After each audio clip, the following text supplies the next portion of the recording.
It was the sort of Saturday morning where the world felt peaceful, almost as if it were holding its breath.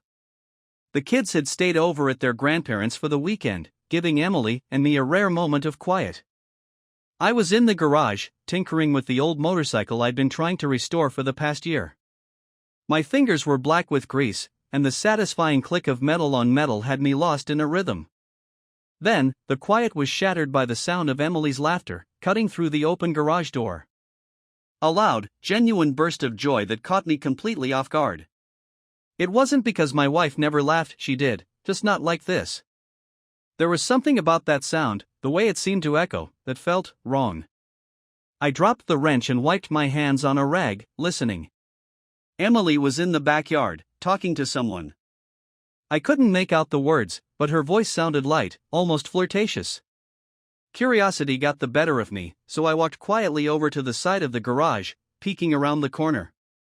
There she was, sitting on the garden bench with a man I didn't recognize. He wore a casual gray t-shirt and jeans, the sort of outfit that suggested he belonged in our neighborhood, but I knew everyone who lived around here, and he wasn't one of them.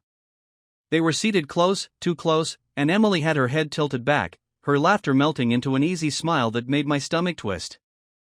I watched as the man reached out, brushing a leaf from Emily's hair. My wife didn't pull away. Instead, she laughed again, leaning into his touch as if it were the most natural thing in the world. My pulse was pounding in my ears, and I had to clench my jaw to keep from making a sound. A rush of anger surged through me, but beneath it, there was confusion, fear, and a sickening sense of déjà vu, like I had walked into someone else's nightmare. I didn't want to confront them immediately. No, I needed to understand what was happening first. So, I did what any self-respecting man in shock would do. I ducked back into the shadows of the garage, grabbing my phone. Holding my breath, I turned on the camera and slowly edged my way back to the corner, filming just enough to capture them without drawing attention to myself. The video wasn't long, only 30 seconds, but it was enough to freeze my world in place. Once I had it, I retreated into the house, my mind reeling. I shut the garage door quietly, like a thief trying not to be discovered. The air inside felt stifling, and I leaned against the wall, staring down at the phone in my hand, my chest heaving with short, shallow breaths.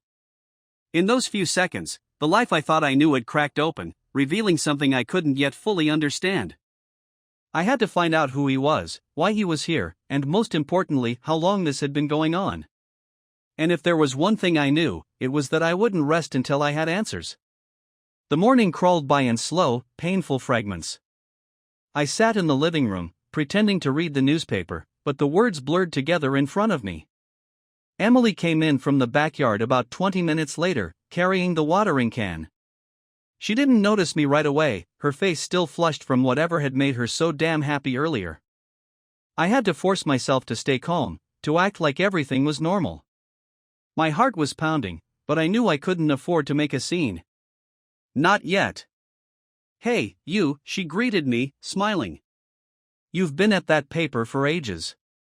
Anything good in there?" I managed to look up, my expression carefully neutral. "Just the usual," I replied, and I hated how normal my voice sounded. "How's the garden?" She wiped a bit of sweat from her forehead, a gesture that should have been endearing. "Everything's growing like crazy. I swear, I can't keep up with the weeds." Her eyes met mine, and for a second, I searched for something: guilt, nervousness, anything that might hint at what was really going on. But all I saw was her usual warm, familiar expression. It made me question everything I had just witnessed. I wanted to ask her about the man. The words were right there, coiled and ready to spring from my mouth, but I knew better. If I showed my hand now, I'd never get the truth. Emily had always been good at talking her way out of things, using charm and wit to steer conversations where she wanted them to go. No, I needed to be smarter, more deliberate. "Mind if I grab a quick shower?" she asked, oblivious to the storm raging inside me. "Go ahead," I said, forcing a smile. Once she was upstairs, I made my move. I crept out to the backyard, scanning the area for any sign that the man might still be around. The garden was empty, but the bench where they had been sitting together still had the telltale indentations from their bodies. It felt like a mocking echo of what had just happened. I cursed under my breath and pulled out my phone, replaying the short video I had taken. The man's face was partially turned away, but it was clear enough. I zoomed in, studying his features, trying to commit them to memory. I knew everyone on our street, every neighbor, every friend from the PTA meetings. This guy didn't fit. He wasn't some random visitor either. His ease around my wife, the way they interacted, suggested a level of familiarity that made my stomach churn. There had to be a way to find out who he was, but I'd need more than a grainy clip of him sitting too close to Emily on our backyard bench. I went back inside, my mind spinning with questions. Emily was still in the shower, so I grabbed her laptop from the kitchen counter. It wasn't unusual for me to use it, so she wouldn't think twice about me being on it. My hands were trembling slightly as I opened it up. Her password hadn't changed. Our wedding anniversary, of all things. I swallowed back the bitter taste in my mouth and began to dig. Her email was open, full of the usual clutter, reminders from her school, online shopping receipts, and a few forwarded jokes from her sister. Nothing seemed out of the ordinary. Then I noticed a folder labeled private. It wasn't locked, but Emily was the sort of person who kept everything meticulously organized. A folder with a vague name like that was definitely suspicious. I clicked on it, expecting the worst, but the contents were surprisingly mundane: scans of documents, old tax returns, pictures from vacations. I almost felt stupid for snooping until I noticed a hidden subfolder, buried several layers deep and marked simply with a string of numbers. I opened it, and that's when my suspicions turned into a gut punch of certainty. Photos. Dozens of them. Some were just shots of Emily smiling at the camera, but there were others. Pictures of her and the same man I'd seen that morning. They were at a small cafe, seated close together, laughing at some private joke. In another, they stood side by side on a hiking trail, his arm casually draped around her shoulders. The timestamps were spread out over months, painting a grim picture of just how long this had been going on. I scrolled further, feeling like I was sinking into quicksand. The messages came next, embedded within the photos as captions. Little love notes. Details of rendezvous plans. I clenched my jaw so hard it hurt, but I forced myself to keep reading. I needed to know everything. By the time I got to the end, my hands were shaking. How the hell had this happened? I tried to think back, to pinpoint when she had begun slipping away from me, but my mind was a jumble. All those late-night grading sessions she claimed to have, the weekend seminars I had encouraged her to attend. It all made sense now, but it didn't make it any easier to swallow. I heard the shower turn off upstairs, and I slammed the laptop shut, my pulse hammering. I barely managed to shove it back onto the counter before Emily came down the stairs, towel-wrapped and humming to herself. How could she act so casual, so normal, while my world was falling apart? I had to remind myself that she didn't know I knew. Not yet. I forced myself to look calm. To her, I probably looked like the same old husband, the dependable, predictable guy who spent his weekends fixing things around the house. But inside, I was unraveling. I had two choices: confront her now and risk hearing a well-practiced lie, or gather more evidence and corner her when she had no escape. I chose the latter. It wasn't about winning, or getting revenge, or any of that. I needed the truth, and I wasn't going to let her slip away from it. Not this time. The decision to gather more evidence felt like torture. Each minute that I had to pretend everything was fine chipped away at my patience. Emily seemed oblivious, humming and laughing through her Saturday morning routine while I was slowly unraveling. By noon, I had come up with a basic plan: stay close, observe, and when the opportunity arose, dig deeper. My chance came sooner than I expected. Around lunchtime, Emily mentioned she had errands to run, a casual throwaway line that instantly set my nerves on edge. Just groceries and a stop at the pharmacy, she added, as if sensing my growing distrust. Mind if I tag along? I offered, doing my best to sound nonchalant. She hesitated, her smile faltering for a fraction of a second. Oh, it's boring stuff, she said, dismissively waving her hand. Besides, don't you have that bike in the garage to work on?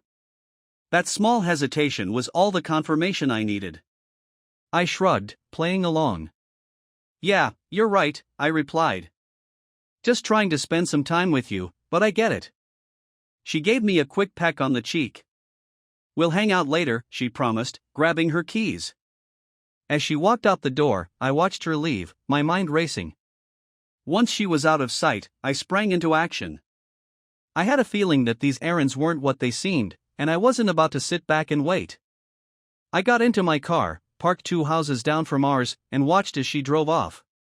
Emily had always joked that she was a creature of habit, and today was no exception. She took the usual route toward the main road, but instead of heading toward the shopping center, she made a sharp right, a turn that led out of town. My stomach clenched as I started my car, keeping a few vehicles behind her. 15 minutes later, she pulled into a small, out-of-the-way park. A place we'd been to only a few times as a family, back when the kids were little. It wasn't the sort of place you'd stop at to kill time. I parked far enough away not to be seen and watched as she got out, looking around nervously. Moments later, a silver sedan pulled up beside her. The same man from the photos, him in the flesh, stepped out. They didn't embrace or kiss right away, but their body language told the story. Emily was animated, her hands gesturing excitedly as she spoke. He responded by placing a hand on her shoulder, leaning in close as they walked together down one of the trails. It was like something out of a nightmare, but there was no time for emotional breakdowns. I pulled out my phone and started recording from a distance. The footage wasn't perfect, but it was clear enough. Her laughter reached my ears, ringing sharp and cruel. My jaw clenched, and I could feel the hot surge of anger boiling up. I took a few more pictures for good measure, capturing them as they disappeared further into the trees. I could have stormed in right then and there. I wanted to, but I knew this needed to be more than a knee-jerk reaction. I wanted to confront Emily in a way she couldn't talk her way out of. I needed her to look me in the eyes and acknowledge what she'd done. So I waited, every second dragging by like an hour. They emerged from the trail about 30 minutes later, and this time, he did lean in and kiss her. It wasn't a stolen, guilty peck. It was something real, something passionate. My stomach turned. Emily looked happy, even glowing. It was a look I hadn't seen on her face in ages, and the realization that this man brought her that joy was like a knife twisting in my gut. The urge to run up to them, to scream, to demand answers was overwhelming. Instead, I sat in the car, gripping the steering wheel so hard my knuckles turned white. Finally, they parted ways. He drove off, and she lingered for a moment, taking a deep breath before getting into her own car. She wore a small smile as she drove away, a look of contentment that made me sick. Once she was gone, I followed her at a distance, trailing her as she made a few quick stops, probably just to make her errand story plausible, and then headed back home. When I arrived, she was already inside, unloading groceries in the kitchen. I parked, took a few deep breaths, and walked through the front door. She greeted me with a smile, the same familiar one I'd seen 1,000 times before, but now it felt like a mask hiding someone I didn't recognize. "Everything okay?" she asked, her voice light and casual. I stood there, feeling the weight of my phone in my pocket. The evidence, the truth, was just a swipe away, but I hadn't yet decided how to unleash it. "Yeah, just finished with the bike," I replied, my voice tight. "Want any help?" She shook her head, humming to herself as she put away a carton of milk. The casual domesticity of it all felt surreal. Here she was, after kissing another man, acting like it was any other day. I couldn't take it anymore. My pulse raced as I made my way to the living room, phone in hand, trying to prepare for what I was about to do. "Hey, Emily," I called out, my voice steadier than I felt. She turned, her expression softening. "Yeah?" I stared at her, searching her face for any trace of guilt or discomfort. "We need to talk," I said. She stilled, her hand pausing midair, holding a bag of bread. The smile faltered. She knew something was coming. "About what?" she asked, her tone careful now. "About this," I said, pulling out my phone. I opened the video, the one of her and her mystery man at the park, and played it. Her eyes widened as she watched, the color draining from her face. She dropped the bread, the bag thudding onto the floor. The silence that followed was suffocating. What is this?" she stammered, though her face betrayed her understanding. I crossed my arms, feeling my heart hammering in my chest. You tell me. She took a shaky breath, and for the first time, I saw her mask slip. Panic and fear twisted her features. Her mouth opened, then closed, as she searched for something to say, some excuse, some explanation. I can explain, she finally managed, her voice cracking. Then go ahead, I said coldly. I'm all ears. Emily stood there, frozen, her hand still outstretched as if she could somehow catch the shattered pieces of her carefully constructed world. The bag of bread lay on the floor between us, but neither of us seemed to notice. My heart was pounding, a mixture of adrenaline and raw fury coursing through my veins. I had envisioned this moment 1,000 times since the suspicions had started gnawing at me, but now that it was happening, I was barely holding it together. Well, I pressed, my voice sharp and louder than I intended. Explain. Her lips trembled. Emily had always been good under pressure, the sort of person who could negotiate her way out of any difficult situation with charm and calm. But right now, she looked like a deer caught in headlights, completely blindsided. Finally, she closed her eyes, took a deep breath, and tried to compose herself. It's not what you think, she said, her voice barely above a whisper. Not what I think. I repeated, incredulous. I felt my fists clenching and unclenching, the urge to either scream or break something almost unbearable. What part of you sneaking around with that guy isn't what I think it is?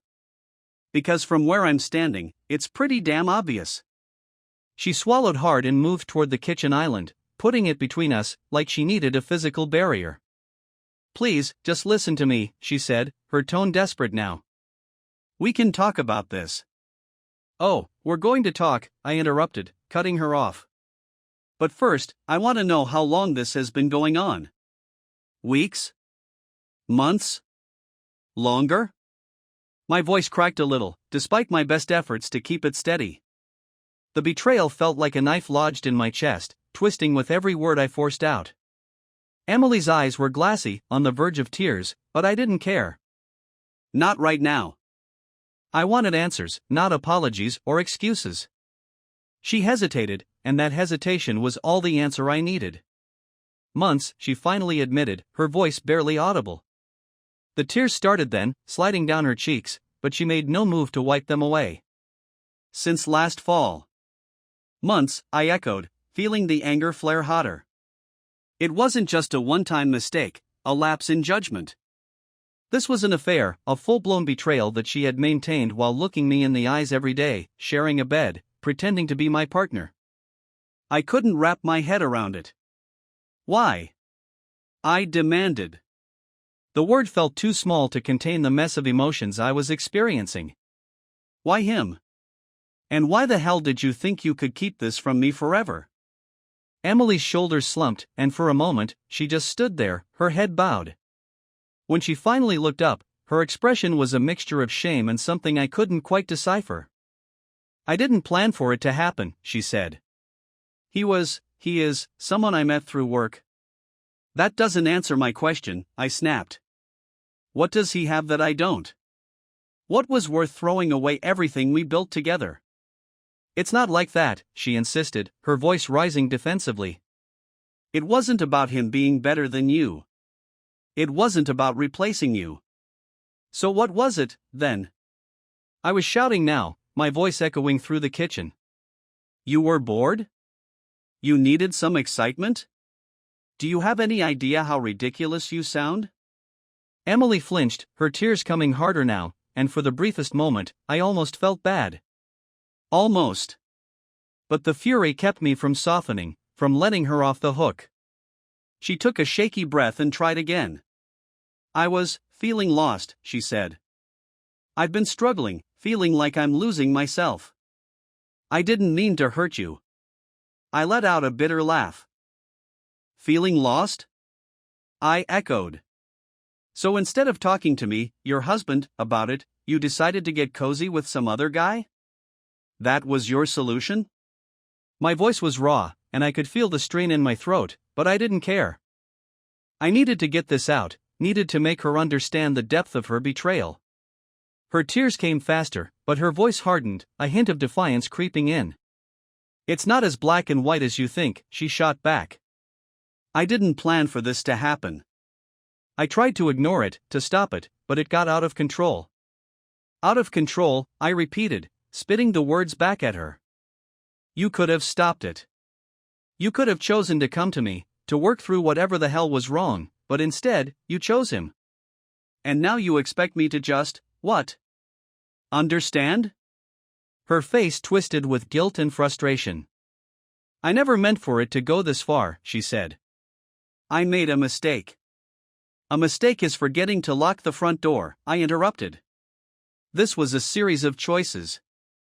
You knew what you were doing every time you met up with him, every time you lied to me. Don't insult me by calling it a mistake. We stood there, breathing hard, the space between us filled with years of love and partnership now shattered into pieces too small to mend. The silence that followed was thick, heavy, like neither of us knew what to say next. I had a million questions, each one fighting for attention, but none of them would bring me peace. Finally, I broke the silence. Do the kids know? I asked. The thought of them getting caught in this mess made my stomach twist. Emily shook her head. No. I was careful. I never let them see anything. Great, I said, my voice dripping with sarcasm. You managed to hide it from them, but not from me. How considerate of you. The sarcasm made her flinch, and I almost felt a sliver of satisfaction. She deserved this, didn't she? She deserved to feel every ounce of pain she had inflicted on me. But that feeling was immediately swallowed by the crushing reality that this was our life now, a wreckage, a disaster neither of us knew how to navigate. Emily wiped her face, her shoulders trembling. Ben, I want to fix this, she said, her voice cracking. I know you hate me right now, and I deserve that, but please, for the sake of the kids, for the life we've built, let's try to fix this. Fix this? I repeated, incredulous. You think I can just put all this behind me and pretend like it didn't happen? Like you didn't destroy everything we had? I'm willing to do whatever it takes, she pleaded. Therapy, counseling, whatever you need. Just, please don't give up on us. Her desperation was palpable, but I was beyond caring. The hurt was too deep, the trust too shattered. I don't know if there's an us left to save, I said, my voice cracking despite my best efforts to sound resolute. Right now, I can't even look at you without feeling like I'm about to explode.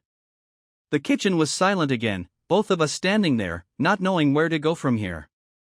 I was so used to being the one who fixed things, who kept our family together, but this was something I didn't know how to fix. And maybe it wasn't my job to. After the argument, the house felt more like a war zone than a home. Emily retreated upstairs, and I was left alone in the kitchen, my hands still trembling from the confrontation. The adrenaline that had fueled me was ebbing away, leaving a dull ache in its wake. I stood there, listening to the silence, to the ticking of the clock above the sink. It felt like the sound was mocking me, marking the minutes of a life that had been flipped upside down and shaken until nothing made sense anymore. I grabbed a glass from the cabinet and poured myself some whiskey, drinking it in one go. The burn barely registered. My mind was already elsewhere, circling around the idea that had begun to take root, revenge. I didn't just want answers or apologies. I wanted her to feel the pain she'd inflicted on me, to understand just how deeply she had cut me. But how? The thought lingered, and I felt myself spiraling into a darker place. This wasn't like me. I wasn't the kind of person who did things out of spite, who lashed out just to make someone else hurt. Yet here I was, thinking about payback, about retribution. And the more I thought about it, the more appealing it became.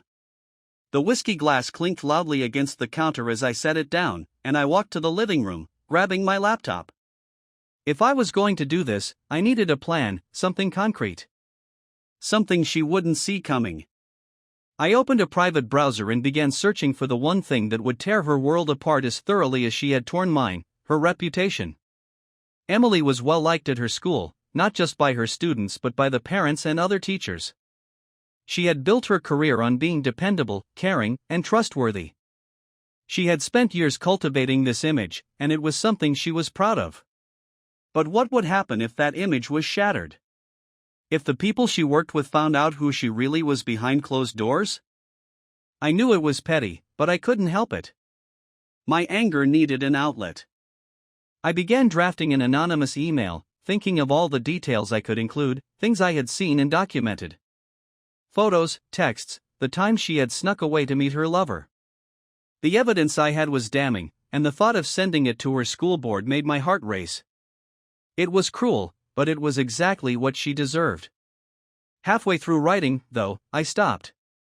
My fingers hovered over the keyboard, a sliver of doubt piercing through my rage. What about the kids? The thought of Hannah and Jake overhearing whispers at school about their mother made my stomach twist. They had done nothing to deserve this. As much as I wanted to hurt Emily, dragging the kids into this mess was something I couldn't stomach. I closed the laptop and leaned back on the couch, rubbing my temples. This was getting me nowhere. Revenge wouldn't fix anything. It wouldn't take away the betrayal or make me feel whole again. I needed something else, some other way to regain control of my life. That's when it hit me. I had one more card to play, one last move that might make her understand the gravity of what she had done. Divorce wasn't just an option anymore, it was a necessity. But it wasn't going to be simple. If I was going to end things, I needed to protect myself and the kids. Emily wouldn't get to walk away unscathed, and I was determined to make sure of that. I grabbed my phone and called my friend Aaron. He picked up on the third ring. "Hey, man, what's up?" His voice was casual, but I could hear the concern when he picked up on the tension in my silence. "I need a favor," I said. "I know this is out of the blue, but can you recommend a good divorce lawyer?" There was a pause, and I could almost hear Aaron's brain trying to process what I had just asked. "Shit," he said finally. "You're serious?" "Yeah," I replied. "Things fell apart today. I caught Emily cheating." "Damn, Ben. I'm so sorry." "Yeah, I know someone. He's ruthless but fair. Let me pull up his number." I jotted down the lawyer's contact information and thanked Aaron. He offered to come over, to be there for support, but I declined. I needed time alone, time to sort through the mess in my head. We hung up, and I sat there, phone in hand, feeling the weight of what I was about to do. Before I could lose my nerve, I dialed the lawyer's number. The receptionist answered, and after a brief exchange, I had an appointment set for Monday morning. It felt like a small step, but it was something. A move in the right direction, away from the chaos Emily had created and toward whatever my future was going to be. I put the phone down, but the satisfaction I expected didn't come. Instead, I felt a heavy, crushing sadness settle over me. I had never thought our marriage would come to this. We had built a life together, raised 2 kids, shared countless memories. And now I was here, plotting the end of it all. Was this really happening? Was there no way to fix what she had broken?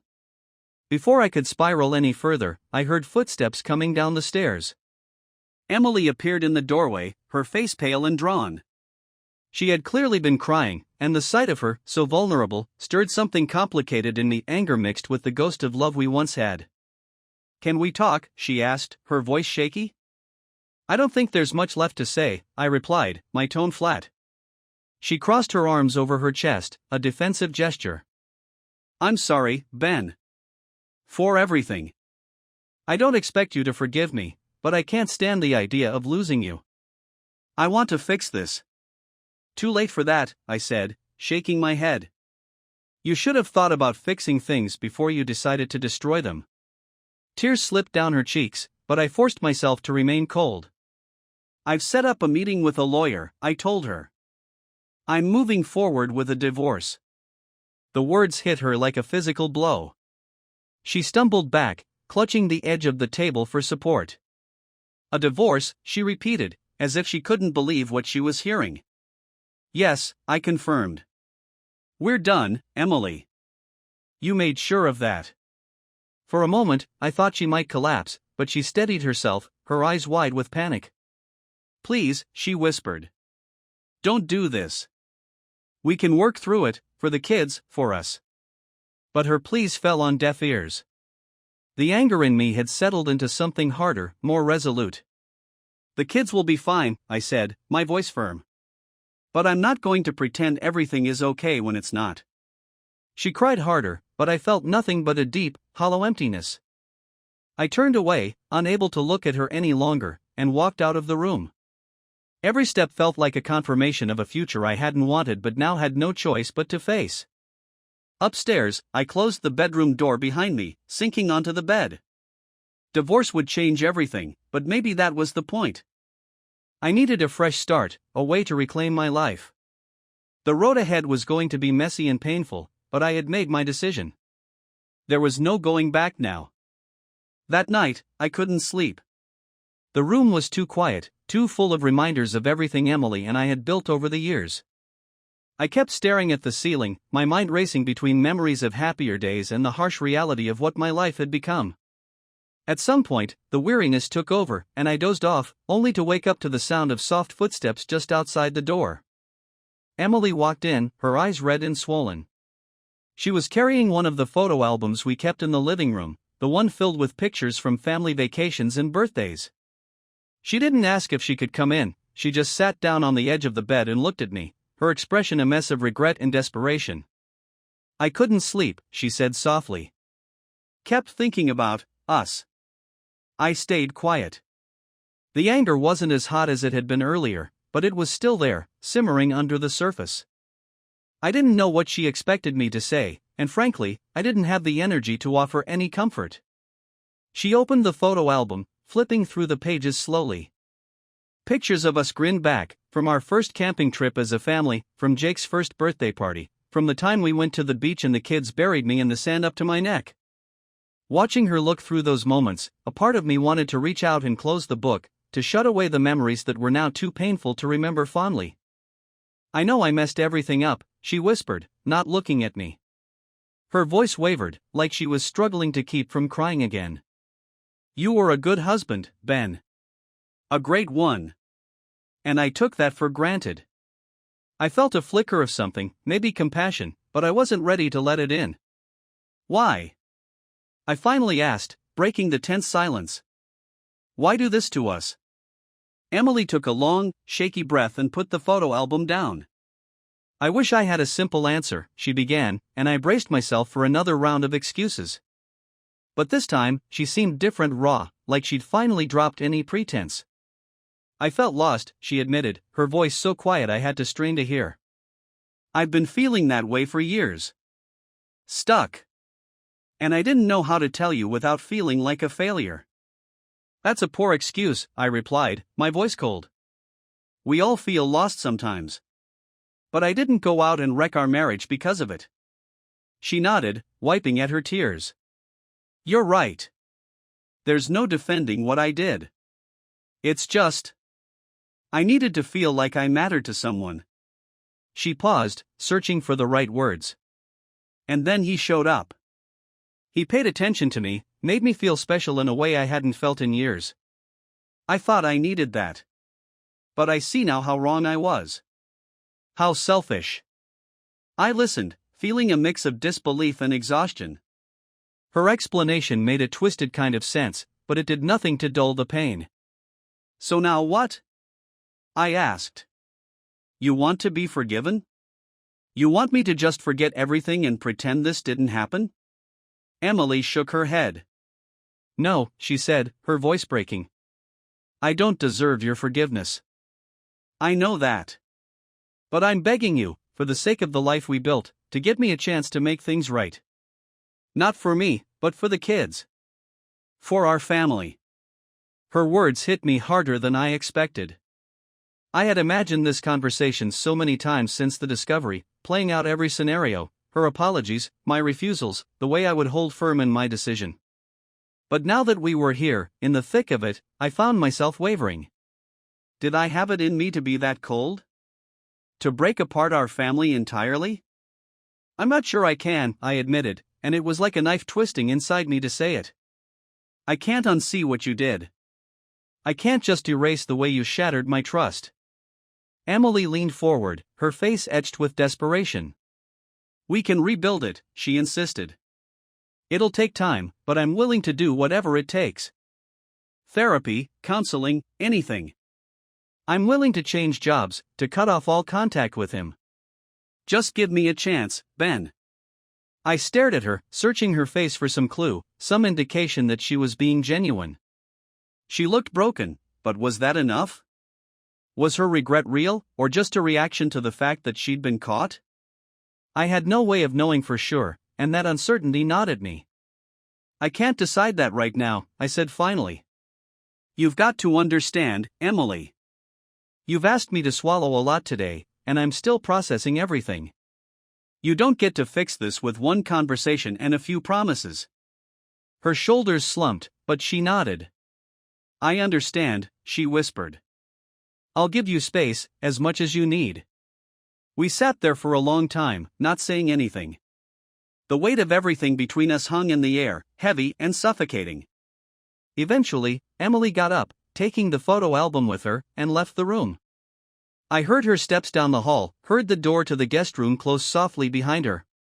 When she was gone, I lay back on the bed, feeling the emptiness of the house pressing in around me. The past few hours had been an emotional roller coaster, and I felt drained, but my mind wouldn't shut off. Part of me wanted to take her up on her offer to try and repair things. We had kids together, a life, a history. Throwing all that away felt impossible. But then I remembered the way she'd laughed with him, the messages, the months of deception.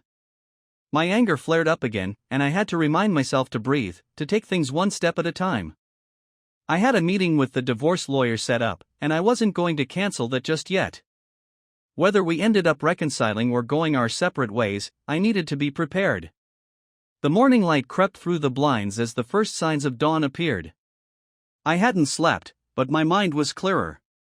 I knew I couldn't make any final decisions based purely on my emotions that night. I needed time, perspective, maybe even outside help. But one thing was certain, whatever happened next, I wasn't going to let Emily's betrayal define me.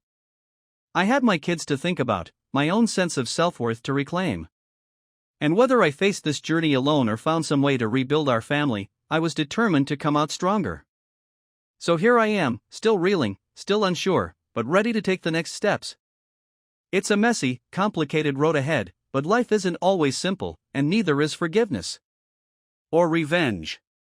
Sometimes it's just about surviving one day at a time, learning to trust yourself again, and finding the strength to rebuild, no matter what that looks like in the end.